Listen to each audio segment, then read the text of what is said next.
Le quartier de Saint-Crépin est situé en limite de la ville de Soissons. Par certains aspects, on peut avoir le sentiment qu'il a été oublié, un peu à l'écart du centre-ville.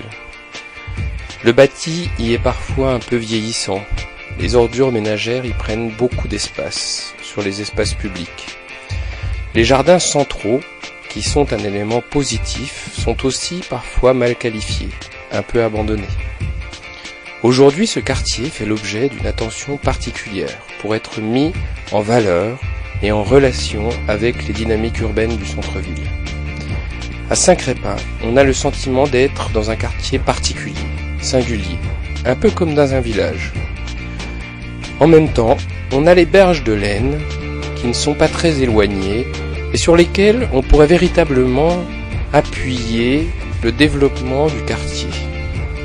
On pourrait ouvrir beaucoup plus le quartier sur le parc situé au nord, qui représente un formidable atout en termes de paysage, mais qui est aujourd'hui complètement coupé du quartier.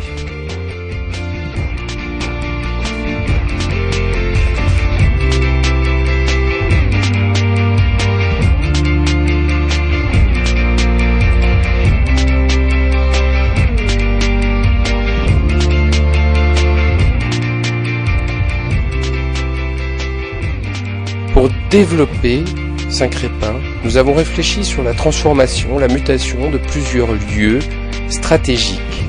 Les lieux du commerce, avec le carrefour Victor Hugo et la place Lamartine, l'interface avec le centre social, le pont de Paly et le parc de Saint-Crépin. L'évolution du boulevard Branly, du boulevard Victor Hugo et de l'avenue de Paly, qui sont les axes principaux de desserte et d'accessibilité du quartier. L'évolution aussi de la rue Buchon, qui a un statut très routier et qui pourrait être requalifié de manière beaucoup plus urbaine et offrir plus d'espace pour les habitants et moins d'espace pour les voitures qui vont très vite sur ces axes principaux.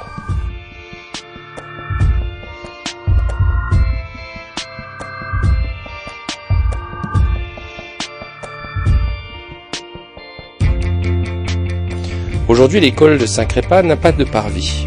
L'idée est de voir comment, en resserrant légèrement la voirie, on pourrait redonner un peu d'espace pour que les parents et les enfants puissent s'attendre de manière sécurisée. La place Lamartine est une véritable place de village, une place de centre-ville. Elle est très intéressante. Autour de celle-ci se concentrent des commerces, avec une belle continuité commerciale, mais parfois un peu fragile. Et elle a véritablement un statut de giratoire sur lequel il n'est pas facile de se garer, ce qui est un peu contradictoire avec l'attractivité commerciale qu'il faut pourtant renforcer. D'un côté, l'élargissement du trottoir, avec un passage à sens prioritaire, permet de donner un vrai parvis à l'école. D'un autre côté, lorsqu'on arrive sur la place Lamartine, on voit qu'on peut assez simplement réorganiser les flux pour optimiser les stationnements et donner aux piétons de véritables espaces de terrasse et d'esplanade. L'idée est de renforcer l'espace de la place de village avec ce caractère formidable qu'a aujourd'hui la place Lamartine. Nous avons travaillé pour cela sur 3 scénarios. Un scénario qui resserre le giratoire actuel pour donner des trottoirs beaucoup plus larges. Un deuxième scénario qui transforme le giratoire en place carrée mais en gardant peu ou prou son fonctionnement actuel. Et puis un troisième scénario qui va beaucoup plus loin, qui casse l'aspect du giratoire pour redonner véritablement des trottoirs et des stationnements de chaque côté de la place. L'idée serait aussi de ramener la supérette au niveau de la place pour renforcer la continuité commerciale.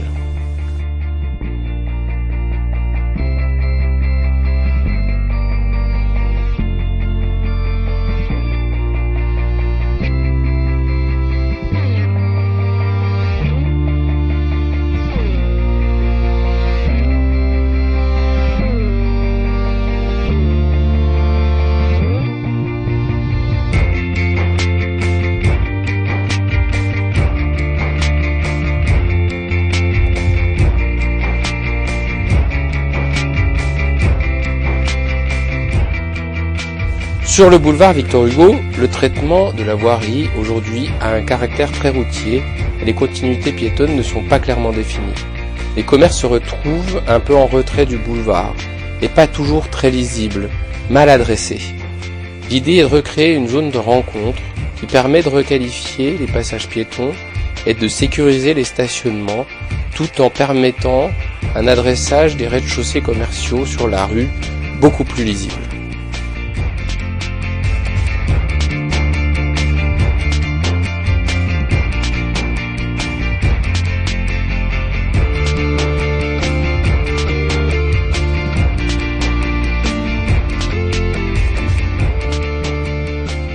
Au croisement du boulevard Henri Martin et Édouard Branly avec le boulevard Victor Hugo, on a un giratoire qui prend beaucoup d'espace et renforce le statut très routier de ces boulevards. Les voitures y accélèrent et rendent cet espace très insécure pour les piétons. Ce qui est compliqué étant donné la difficulté que cela occasionne pour accéder au parc qui est le point d'attraction important du quartier. L'idée est d'en faire un carrefour à part entière qui casse cette dynamique de flux, souligne l'accès au parc et donne un véritable confort d'accès aux piétons et aux vélos.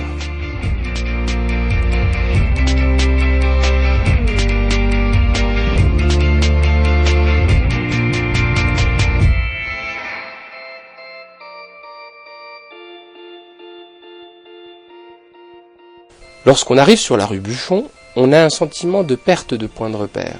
Il y a une place très importante dédiée à la voiture pour une rue peu passante. Les voitures y accélèrent puisqu'elles ont presque l'impression d'être sur une autoroute. L'idée est de resserrer cette rue pour réduire la vitesse des voitures et redonner de l'espace aux habitants, aux piétons et aux vélos. De requalifier l'abribus pour en faire un véritable espace d'attente agréable au quotidien et abrité. Ces aménagements permettront aussi de créer une placette en vis-à-vis avec les jardins potagers où les enfants pourront jouer sous les arbres fruitiers et à l'abri des voitures.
L'idée sur le quartier est de travailler à la fois par des actions fines et précises sur la valorisation d'espaces stratégiques et sur l'articulation entre le quartier et le reste de la ville.